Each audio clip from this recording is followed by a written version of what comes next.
죄로부터 구원받는 원리, 죄로부터 구원받는 원리, 이런 제목으로 말씀을 상고합니다. 이제 금송아지를 숭배한 그 사건 때문에 이제 오늘은 모세가 이스라엘 백성들의 죄를 해결해야 되겠는데, 그러기 위해서 자신은 다시 시내산에 올라간다는 겁니다. 그래서 두 번째 단식을 합니다.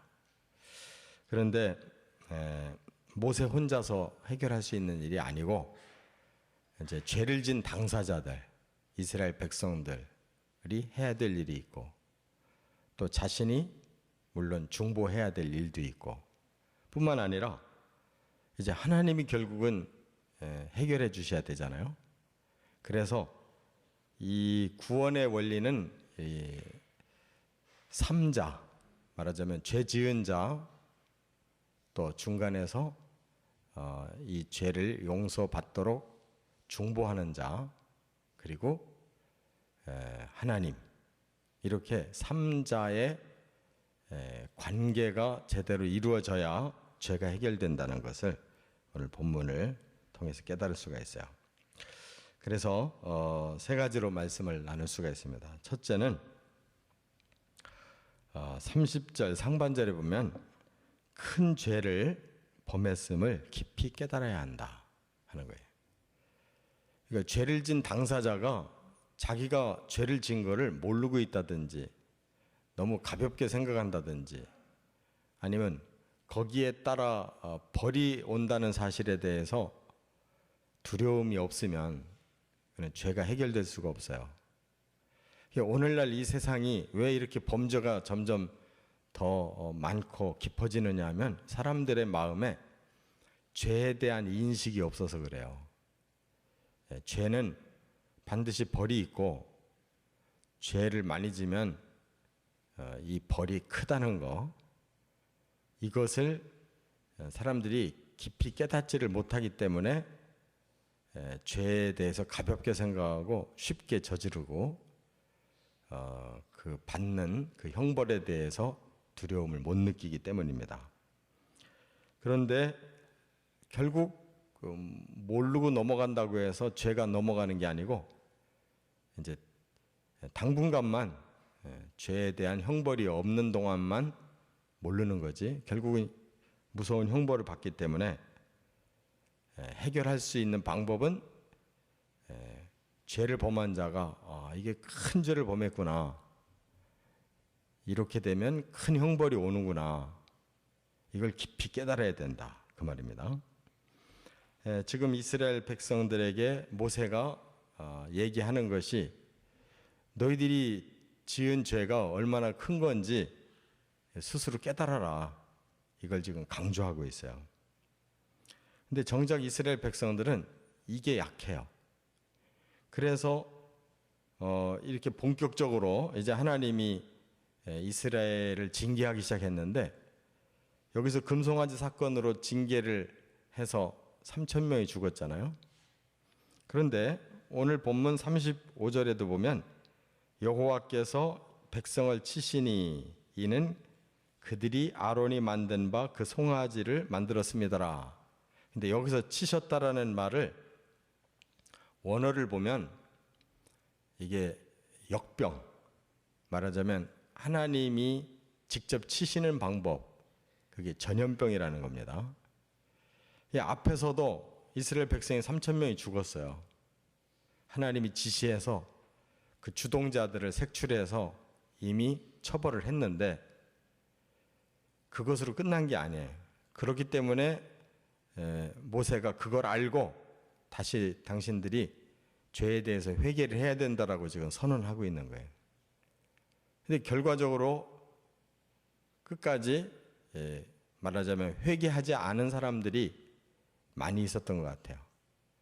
그래서 35절에는 여호와께서 백성을 치셨다, 다시 이렇게 말씀이 나오는 걸 보면 그들 무리들 중에 또 역병, 전염병으로 또 많은 사람들이 징계를 당했다는 걸 알 수가 있어요. 그러니까 하나님이 죄에 대한 경종을 울려주시는 거예요. 이처럼 죄가 무서운 것이다 하는 걸 깨닫게 하시는 겁니다.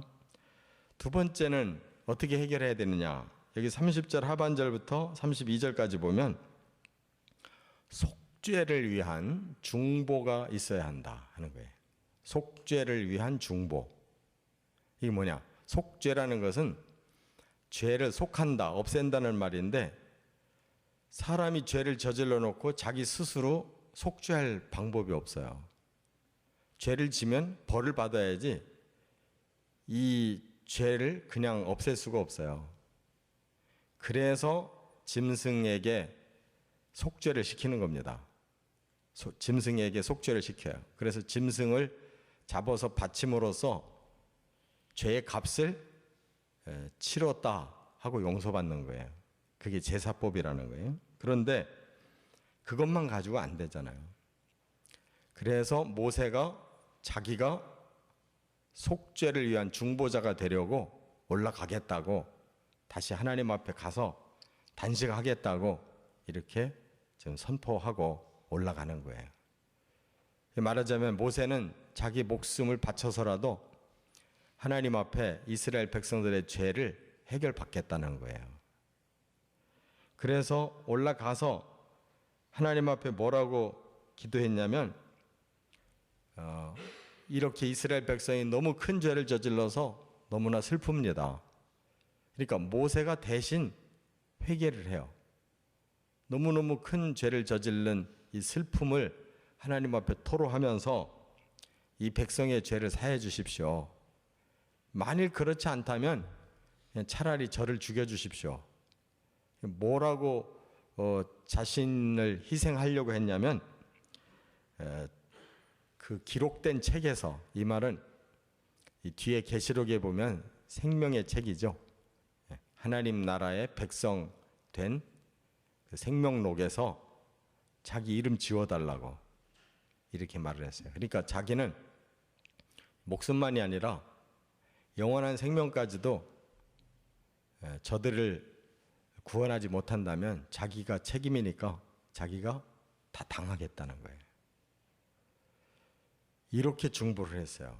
그러니까 그 죄의 값을 치르겠다는 겁니다.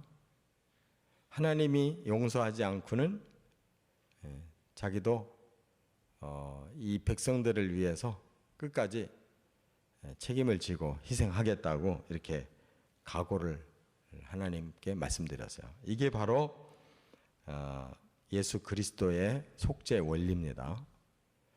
예수님이 사람이 돼서 이 땅에 오셔가지고 죄가 없는데 가장 극한 사형, 십자가형을 당했다.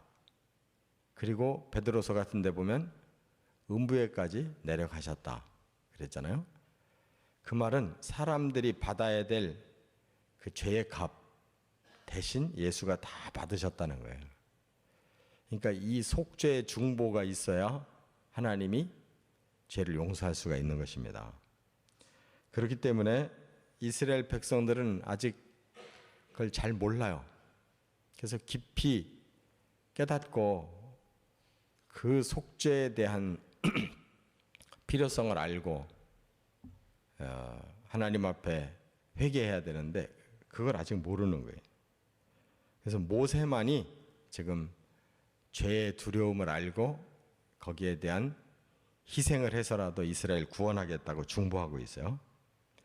오늘 우리들은 예수님의 십자가 중보밖에는 하나님이 주신 구원의 약속이 없습니다. 그래서 우리가 예수의 십자가를 꼭 믿어야 되고, 끝으로 세 번째는 33절부터 35절까지 보면 하나님이 주시는 용서를 받고 각성해야 한다는 거예요.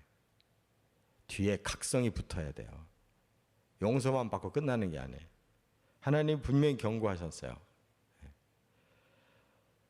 이 너희들을 이제 가나안 땅으로 내가 가게 하겠다. 내 사자도 앞서 보내겠다. 이 말은 이제 용서하신다는 거죠.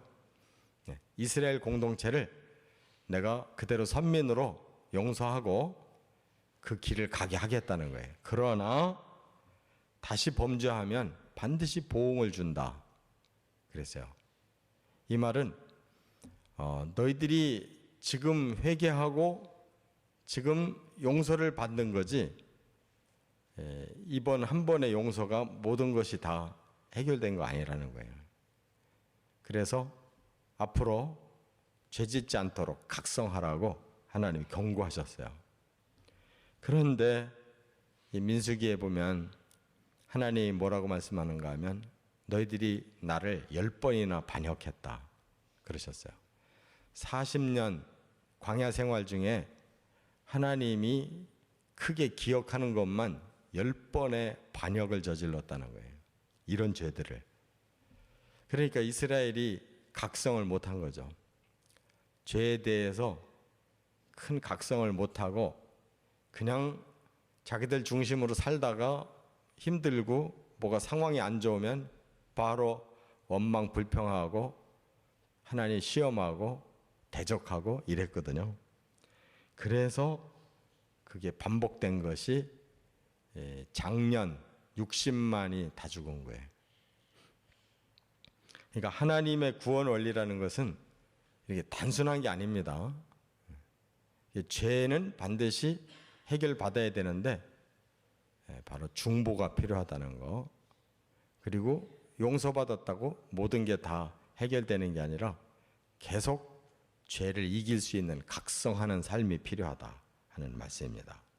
우리도 마찬가지로 천국 가기까지 우리 죄에 대해서 완전히 해결된 게 아니에요.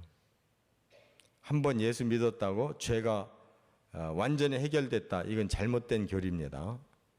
우리는 천국 가기까지 계속 죄에 대해서 씨름이 있어야 되고 그걸 이겨내는 그런 죄에 대한 두려움을 항상 가지고 살아야 돼요. 그리고 예수님의 십자가는 우리에게 항상 필요해요. 죄질 때마다 우리 용서를 받아야 되기 때문입니다. 이렇게 죄로부터의 구원을 아주 큰 일인 것으로 깨닫고 최선을 다해서 구원받는 삶을 살아가시기를 주의 이름으로 축원합니다.